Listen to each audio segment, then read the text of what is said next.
Actu Foot Podcast. Le son du ballon. Bonjour et bienvenue sur Actu Foot Podcast pour ce nouveau numéro du débrief où on va revenir avec Johan Baragato sur ce week-end riche en football, ce week-end riche sur les terrains azuréens. Bonjour Johan. Salut Rida, salut à tous. Petite annonce, je t'ai pas... Non, là, on est l'edge aujourd'hui. Aujourd'hui, j'ai été un peu tranquille, tu vois. Je t'ai pas encensé. Ça fait pas de mal. Bon, écoute, en tout cas, le cœur y est. Un programme riche, Johan, puisqu'on va parler un peu de N2 forcément, avec l'AS Cannes et le RC Grasse, également N3 et du football régional. Il n'y a pas eu de district, il y a eu un match deux matchs en D3 et un match en D1 féminine, mais sinon, ça a été une petite pause pour la partie district. Mais en tout cas, au niveau national et régional, on a eu un week-end très dense avec des résultats intéressants. Et puis surtout des championnats qui commencent un peu à se préciser. On arrive sur ce sprint final qui est forcément alléchant. Et on va commencer d'ailleurs par la N2 et ce championnat de N2 avec l'AS Cannes qui dès vendredi a su s'imposer face à Créteil. C'était peut-être un peu le match piège face à une équipe en forme depuis le mois de décembre, mais l'AS Cannes a gagné. L'AS Cannes a gagné. Voilà, l'AS Cannes a gagné. L'AS Cannes au début était un petit peu poussif dans son jeu, mais après dès qu'ils ont marqué le premier but, contre son camp de Louveau, mais sinon après ça a commencé à poser le jeu. Ils ont été aussi beaucoup plus à l'aise à 10 contre 11, d'où Faraoui a pris le rouge. Donc deuxième mi-temps un peu plus à sens unique. On va écouter d'ailleurs Chabert qui revient sur ce match. Mais c'est des matchs pas évidents, puisqu'on joue des équipes. On a joué une équipe mais qui était un des favoris et qui depuis décembre fait partie des meilleures équipes du championnat. C'était une équipe qui avait plus grand chose à jouer mais qui jouait libéré, qui nous a posé des difficultés sur la première mi-temps. On a su marquer, on a des situations, on a mis très longtemps à mettre ce deuxième but, ce qui nous a fait un petit peu, pas douter, mais voilà, on jouait un petit peu avec le frein à main. À partir du moment où on a mis ce deuxième but, on avait joué un petit peu plus libéré. Et on a fait ce qu'on avait à faire, c'est très bien. On n'a pas pris de but encore, on a fait un clean sheet. Donc c'est une très bonne soirée. Une très bonne soirée, effectivement, même un très bon week-end quand même si Nîmes a gagné et s'est imposé du côté de hier. Lusitanos s'est fait accrocher lui par goal, un but partout, même si Lusitanos menait 1-0. Donc les Cannois gardent toujours un point sur Nîmes, mais surtout prennent 2 points d'avance de plus. Donc maintenant ils en ont 3 du coup sur Lusitanos. C'est ça, et samedi ça sera une des premières finales. Oui, parce que samedi, on a droit à un Nîmes-Cannes. Ça va être assez violent. Violent. Non, mais c'est une finale. Bien sûr. C'est dans ce sens-là. Voilà. Intense. T'as toujours la tête vraiment mal placée. Non, mais intense. Non, mais il faut faire attention au terme. Intense. Allez, vas-y. Intense. Faisons attention au terme. Oui, on va faire attention au terme. Voilà. Ça va être un match, vraiment, une finale de 90 minutes. On verra la possibilité à la fin de ce match. Avec Lusitanos qui se déplace lui de son côté à Rousset, donc là aussi peut-être la possibilité de Lusitanos de se reprendre et pourquoi pas revenir recoller à une ou voir les deux équipes en cas de match nul par exemple. De toute façon il reste 4 matchs et ça va être vraiment 4 matchs à chaque fois à haute intensité, donc celui-là qui gagne, comme ils disent, c'est le mental. C'est le meilleur mental. Effectivement, on va suivre ça forcément de très près, puisque tu seras à Nîmes. Je serai à Nîmes. Tu seras à Nîmes, tu feras peut-être partie du record du coup, parce que je ne sais pas si oui, non, ça va être le record. Comptabilisé, mais en tout cas, ça sera très certainement le record, puisque la bonne nouvelle, c'est que les supporters cannois ont été autorisés à se rendre, en tout cas pour le moment, puisque le club en a fait la promotion sur ses réseaux sociaux. Bus, ouais. Voilà, exactement. Donc, est-ce que tu as une petite indiscrétion? Est-ce que tu sais à peu près combien de Cannois vont pouvoir aller aux Antonins? Non. Super, merci beaucoup. Non, allez, c'est la fin de l'émission. Non, je n'ai pas cette information. C'est quand même assez délicat au vu de l'atmosphère qui règne sur ce match et surtout entre les deux équipes. Au moins une centaine, ça c'est sûr et certain, puis quand Cannes se déplace, généralement, il y en a quand même pas mal. Mais le club a fait une demande pour, normalement, je crois, plusieurs bus, donc ça va dépendre de ça, après si tous les bus sont remplis ou non. Ça m'étonnerait pas. Pour un Nîmes-Cannes, qui manquerait un Nîmes-Cannes? Il y en a, Il y en a qui veulent rester à la maison, le regarder sur YouTube, c'est très bien aussi. Ouais, c'est pas mal aussi, effectivement. Voilà. Du côté de Grasse a réussi aussi un très joli coup en allant s'imposer du côté de Andrézieux. Un très joli coup. Alors, bien aidé par l'expulsion dès le début du match, exactement, de Mathéo Remard, suite à un coup, j'imagine, qu'on voyait pas très bien sur le live, mais sur un coup pardon, sur Châtelain, sur un des premiers ballons, hein, sur vraiment le premier ballon, le premier duel joué de ce match.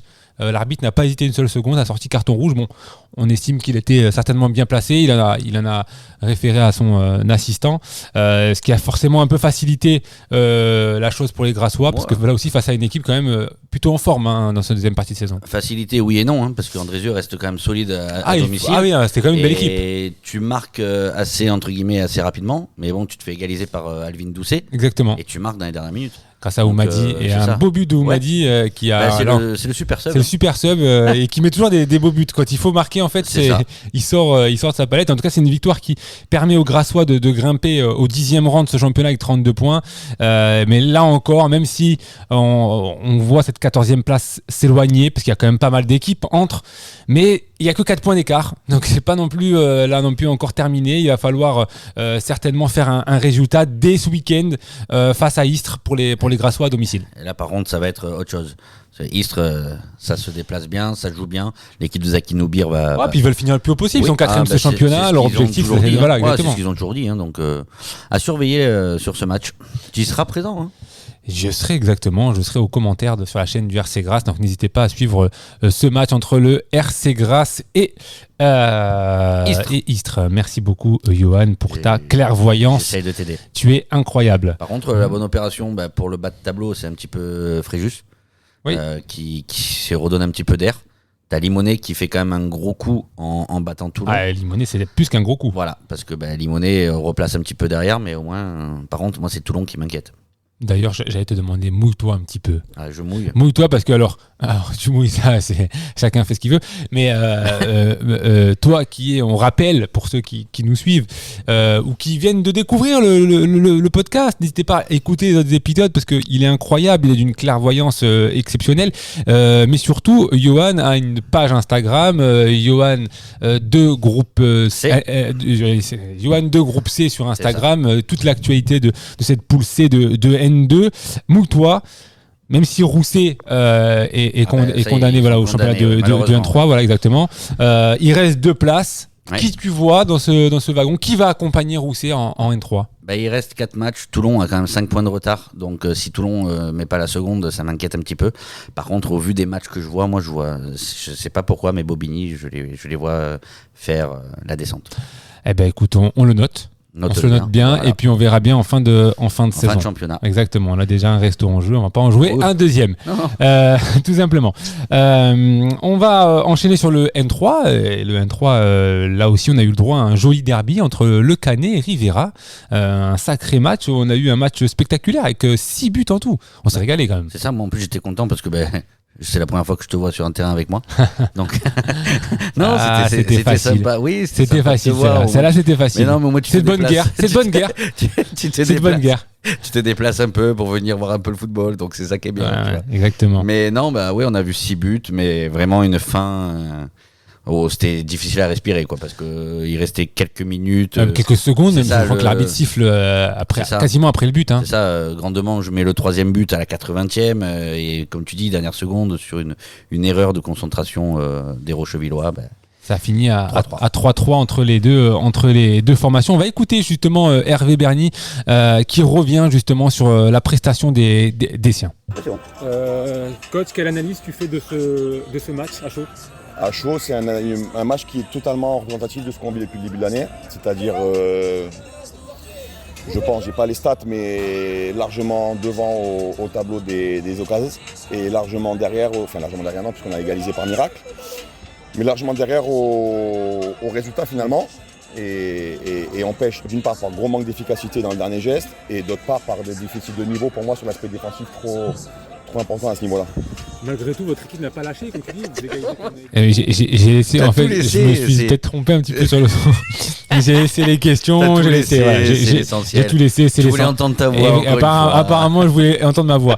Et j'étais très intéressé par ma voix, effectivement. Oui. Non, effectivement, il est forcément un peu déçu quand même par la prestation un petit peu des siens. Il en attend encore un peu plus, forcément.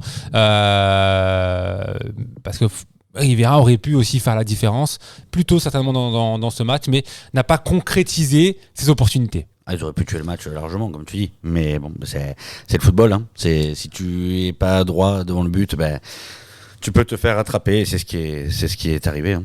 Malheureusement pour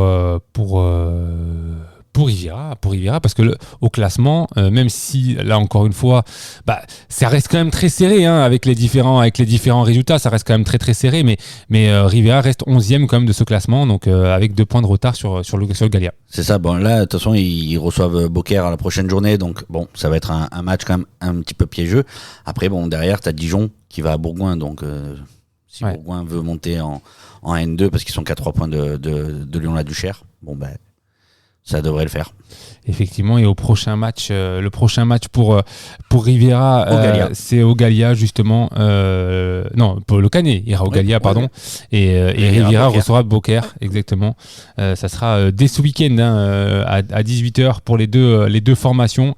Deux formations qui auront forcément à cœur. Alors on le disait justement, on va revenir d'ailleurs sur Rocheville, parce qu'on ne disait pas, mais on va le dire, pour Rocheville, puisque Rocheville ne joue plus grand-chose dans ce championnat. Ouais, ils ont que 3 points derrière Montpellier. Et exactement. Montpellier se déplace à la réserve de Marseille. Donc, exactement, ça peut être fait chercher le plus haut possible. En tout cas, on a posé la question après le match justement à Manu Nogueira et Mehdi Kadi sur comment finalement Rocheville pouvait jouer cette fin de saison où elle est maintenue, puis il n'y a plus rien à jouer au-dessus. Et on écoute leur réponse. C'est essayer de performer, peut-être de jouer le classement le plus haut possible, se remettre en question tous les week-ends, parce que tous les matchs sont différents. Et puis juste par respect du club et du maillot, il faut continuer à jouer, tout simplement. Donc là, on sait que on ne pourra plus trop espérer quoi que ce soit en haut du tableau, mais on sait qu'on est quasi maintenu. On respecte le club, on respecte le maillot, on se respecte soi-même, donc on donne tout à chaque match et on va essayer de gagner le maximum de matchs jusqu'à la fin de saison. On se respecte soi-même, c'est vraiment la phrase à retenir, en tout cas de Mehdi Kadi. Donc voilà, clairement. Le club, ils ont vraiment une relation avec le président Stella aussi là-dessus. Hein. En tout cas, pour ceux qui pouvaient se poser la question, Rocheville a joué le jeu jusqu'au bout et ça, c'est plutôt bien forcément pour le championnat. On n'en doutait pas. Il fallait quand même qu'on leur pose forcément la question dans une fin de saison comme ça. Tu as posé la bonne question, Rila. Merci beaucoup. Tu vois, ça se terre quand je viens sur les terrains. Oui. C'est pour ça, parce qu'en même temps, toi, tu fais moins de choses et moi, je pose. Je suis là. Je fais moins de choses. Ouais, quand même. Enfin, il faut être voilà. Ouais. Enfin bon, on est là pour se dire les choses. On va basculer au R1, le R1 avec un Rhin toujours aussi passionnant. Il va me tuer ce championnat. Et même encore. C'est alors qu'il reste que 2 journées, mais c'est quand même un championnat assez dingue, puisque avant de parler de nos équipes azuréennes, on va parler tout simplement du haut tableau de manière générale, parce que ça en concerne déjà au moins 2. Tout simplement puisque Berre s'est incliné face à l'AC Pont-Évedenne, Gémenos qui a battu Beau Soleil. Et qui continue à s'accrocher à pas loin de cette 2e place, mais Vedène en tout cas prend cette 2e place avec 40 points, Gémenos 39 points, Mandelieu qui s'est imposé face à Marignane Gignac 2-0, 38 points, et l'AS Monaco qui s'est imposé à Ardiv 37 points. Voilà messieurs, faites vos jeux. Donc il y a 4 équipes pour une place. Ça va être tendu jusqu'au bout, vraiment. Ça va être vraiment tendu jusqu'au bout. Et ça promet une fin de saison assez incroyable. Et pour le prochain week-end, pour ceux qui se posent la question, Monaco va recevoir Luynes, qui n'est pas une équipe facile à jouer. Et surtout, Mandelieu recevra Berre, le leader de ce championnat, qui n'a pas encore assuré le titre, n'a pas encore assuré, parce qu'il y a encore que 4 points d'écart face au Pont-Évedenne. Non, mais t'as surtout des matchs, en plus, surtout que Vedène ne joue pas, ils seront exempts. Donc ça déjà voilà. Après t'as Gémenos qu'il faut qu'ils arrivent à gagner contre Marignane, donc qui est toujours un petit peu compliqué quand même.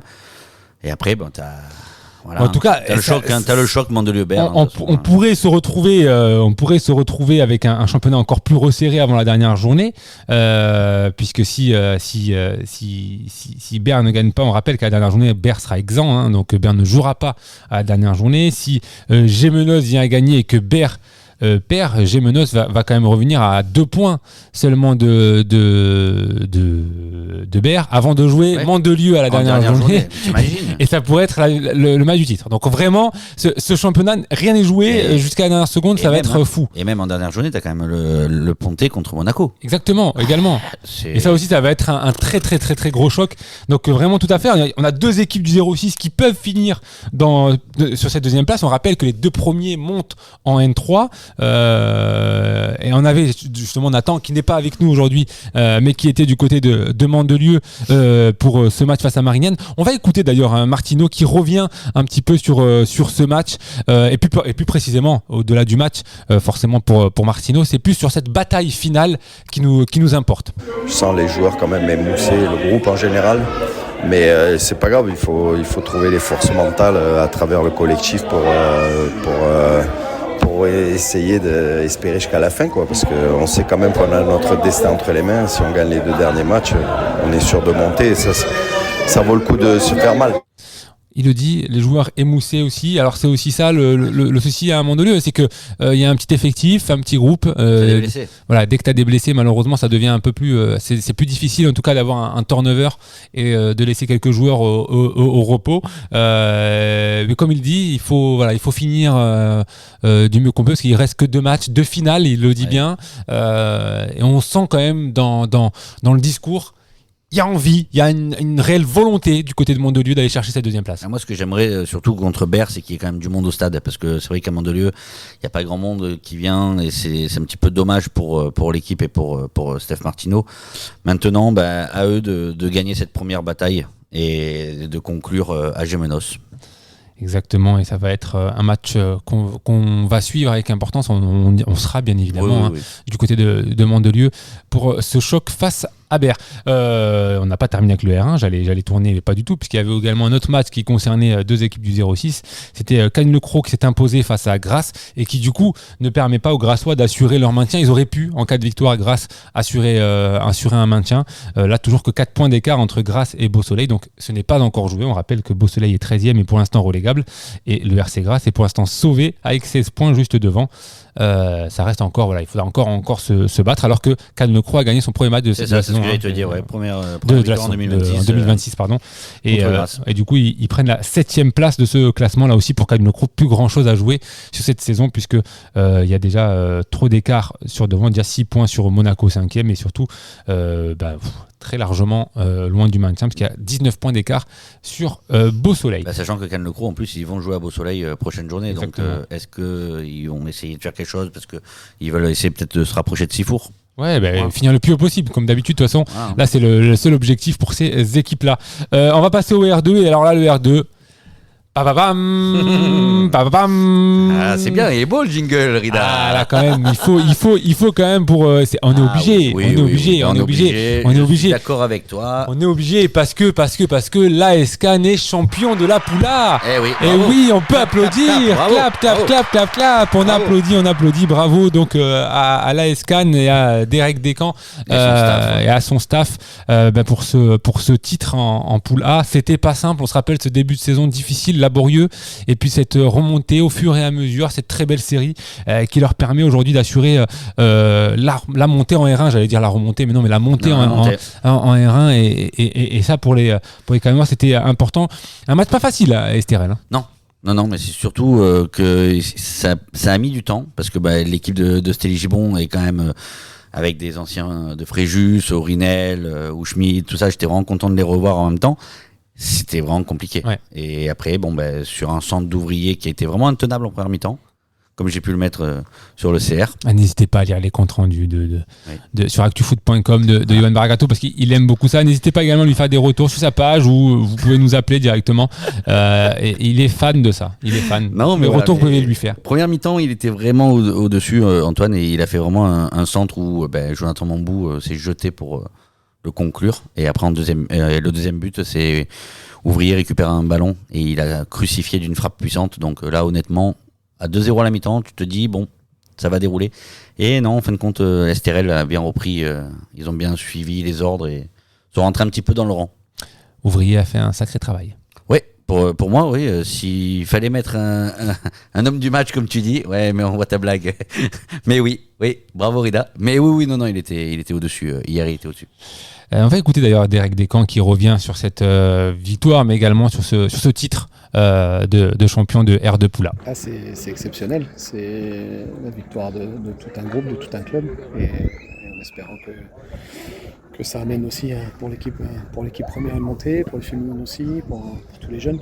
Et c'est une dynamique. Aujourd'hui, on concrétise en plus à 2 journées de la fin, donc c'est magnifique. Le groupe a travaillé dur, c'est la 38e semaine, 41 pour certains d'entraînement. Et c'est la victoire de tout un groupe, c'est ça. C'est qu'ils ont été solidaires. Et je pense surtout à tous ceux qui n'étaient pas là aujourd'hui, qui sont restés à la maison, parce que ça fait 3 semaines qu'on a un groupe complet aux entraînements. Et le fait qu'ils répondent présents sur chaque entraînement et qu'ils se donnent tous à fond tout le temps, c'est ça qui fait qu'on peut faire une saison comme ça. On l'a vu, satisfait. Il n'oublie pas non plus l'effectif, l'équipe première, l'équipe Fagnon. Il n'oublie pas non plus les féminines et même les jeunes. En Détroit, même les jeunes.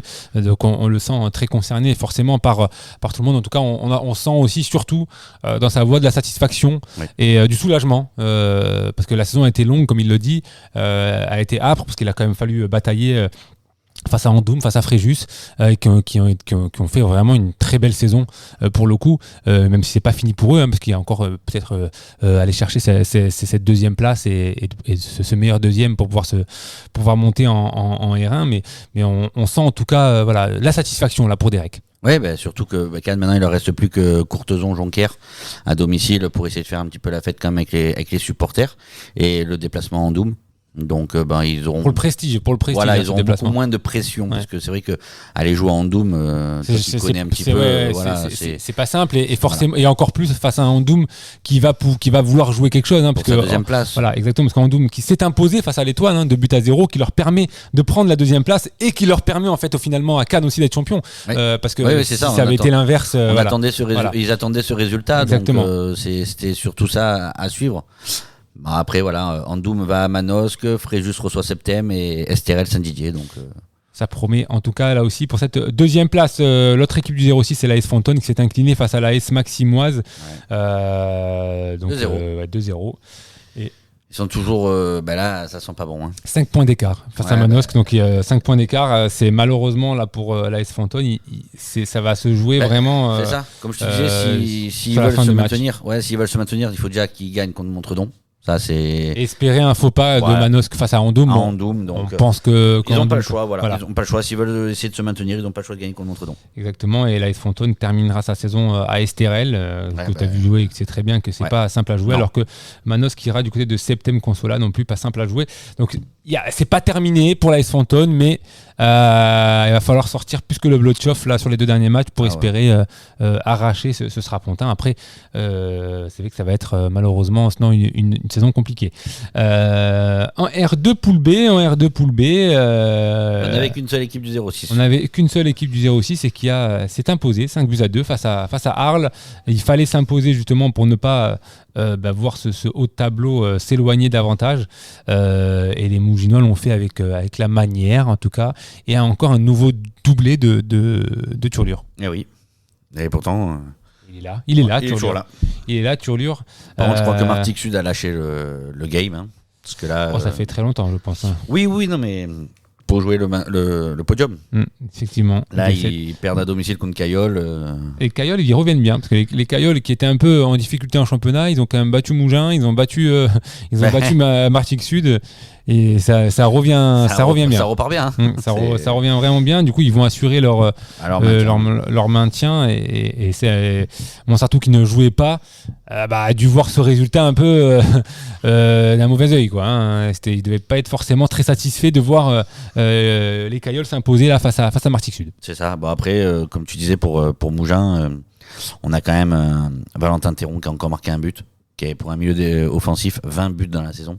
Très fort, C'est- dans ouais, le terrain, c'est- très très fort, qui est pour l'instant Deuxième. deuxième meilleur buteur avec 20 buts. Et c'est Maxime Michaud qui est meilleur Du buteur SMUC, ouais. de ce championnat du SMUC. Et effectivement. Michael Turlure avait 5e avec 15 buts. Exactement. Et Ouais. premier de Montsartou, 6e, Isaac Mefta avec 12 buts. Donc pour un club comme Montsartou, mettre 12 buts, c'est déjà quand même... Et au niveau des étoiles, c'est surtout Valentin Terran Ah, qui est en tête avec 10, 10 ouais. étoiles. C'est- Ça en fait un des joueurs, Ouais. phares de ce championnat de R2.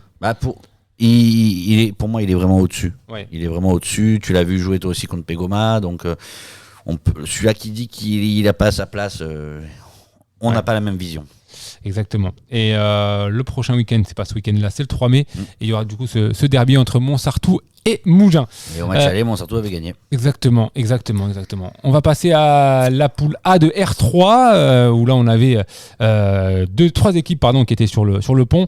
L'OAJLP est allé tenir Lalonde en échec 0-0. Jamais facile d'aller jouer là-bas. Là, on l'avait dit, ouais. Exactement. Vence qui s'est repris enfin face à QR, c'est une victoire 3-1 qui va faire du bien aux Vensois, puisqu'ils continuent à s'accrocher à Vence et à Val-Durance et à l'AS Aix-en-Provence qui se sont imposés également. Val-Durance face au 1000 3-0, l'AS Aix-en-Provence face à Gap 2-1 et Pegoma qui s'est incliné face à Barbantane 4-0. Ouais, ça fait un peu mal. Ouais, ça fait un petit peu mal effectivement, mais en tout cas au classement Vence est 3e avec 36 points à 5 points de l'AS Aix-en-Provence et de Val-Durance. Il faudra voir là aussi le jeu du PAV forcément. Ils ont un match en moins avec Aix-en-Provence en plus. Exactement. Il faudra voir le jeu du challenge de la sportivité et l'OAJLP est 4e avec 34 points au compteur. Là aussi la dernière journée, la prochaine journée, l'avant-dernière journée, on aura le droit à Ex-Pegoma. Ex-Pegoma, effectivement. C'est à Digne face à l'AS Vence et l'OAJLP recevra le Gap. C'est vrai que ça va être une journée charnière. Parce Exactement. que Val-Durance reçoit aussi Barbantane. Donc, ça va être sympa à suivre tout ça. Ouais. La poule B de R3, on a eu un petit derby, un gros derby. c'est le derby. Ouais. Exactement, où j'ai vu un 2-2, mais en fait non. Non, il manquait des buts dans ton cerveau. C'est bien Saint-Sylvestre. il va finir par en vouloir, Fernandez. Il me dit, mais à chaque fois tu me vois perdant ou alors que je gagne et tu m'annonces que je perds. Non. Effectivement, Saint-Sylvestre qui s'est imposé 4-2. Pourtant mal embarqué dans ce match, puisqu'il perdait 2-0 avant de revenir dans la partie. Une très mauvaise entame de match, et puis petit à petit les joueurs se sont remis un petit peu la tête à l'endroit pour aller chercher cette victoire dans le derby et mettre Rivera derrière eux. Comme il nous avait dit dans le podcast et même dans les réactions qu'il fait, le groupe s'est mis à jouer depuis, ils sont invaincus. Et là, 8e match, c'est ouf. Ils sont en train de faire la plus belle remontée et là ils vont jouer le match en retard qu'ils ont. Contre Vinon. Vinonnet qui sont derniers. S'ils gagnent, ils reviennent 3e ex-aequo avec Salon-Belair. Exactement. S'ils gagnent, ils reviennent effectivement 3e ex-aequo. À 5 points de Brignoles. Et là, ça sera plus la même chose, forcément, parce qu'il restera encore 2 matchs. Mais ils auront envie certainement de faire quelque chose, puisqu'ils recevront la Ciotat le 3 mai avant de conclure ce championnat du côté de l'AS Brignolaise. Et là, ça pourrait être un match de prestige, parce que. Ouais, mais ils ont quand même 2 finales. Parce que bien sûr. La Ciotat qui est devant, Brignoles qui est. Voilà. Après, l'AS Brignolaise se déplacera là le 3 mai du côté de Saint-Didier-Pernoise. Bon, c'est 8e au classement. La logique des choses voudrait que. C'est un match de foot. C'est un match de foot, c'est Rida. tellement beau quand tu dis Non, mais c'est un match de foot, Rida. C'est tellement beau. Ouais, je sais. C'est incroyable. Je sais pas si c'est incroyable, mais en tout cas. Avant de conclure, on va dire un petit mot. Alors d'abord les D1 féminines, puisque en match avancé de la 17e journée, Monaco United s'est imposé 6-0 face à Carros. Petite victoire. Petite victoire. Et en D3, il y avait 2 matchs. Oui. Il y avait la Roquette qui a gagné 1-0 à domicile contre Cagnes-sur-Mer, Cagnes-le-Cros. Et Ranguin qui a été gagné 1-0 à l'OAJLP. Un bon résultat pour ces deux équipes-là, puisque Ranguin fait un pas vers le titre et la Roquette s'accroche au maintien. Ouais, Fred Mathias nous l'a dit, il reste 2 matchs pour atteindre et confirmer cette première place méritée, parce qu'ils ont quand même marché sur cette poule, avec Biot qui a tenu un petit peu. En plus, il a fait des changements parce qu'il y a des joueurs blessés. Il a même mis des attaquants, défenseurs central. Donc franchement, non, bravo à lui. Et pour la Roquette, il était content. Ils ont su faire preuve de caractère pour garder cette avance jusqu'en fin de match. Donc bravo à eux. Ben, merci beaucoup en tout cas Johan pour ce magnifique podcast. Comme d'habitude tu nous as fait rêver, comme d'habitude tu as été grand, t'es unique dans ton genre. J'espère que tu seras là mercredi pour le live. Et justement le live, le live sur le Instagram de Johan, Johan National 2 Groupe C, qui tu reçois normalement il y a Zaki Noubir qui sera là. Zaki Noubir qu'on connaît bien dans la région forcément. Zaki Noubir donc qui sera qui passera sous l'interrogatoire de Johan Baragato. Putain, dans la bonne humeur. Tu vas nous régaler Johan, j'ai l'impression. Tu vas nous régaler. Merci à tous en tout cas et on se retrouve la semaine prochaine pour un nouvel épisode du débrief.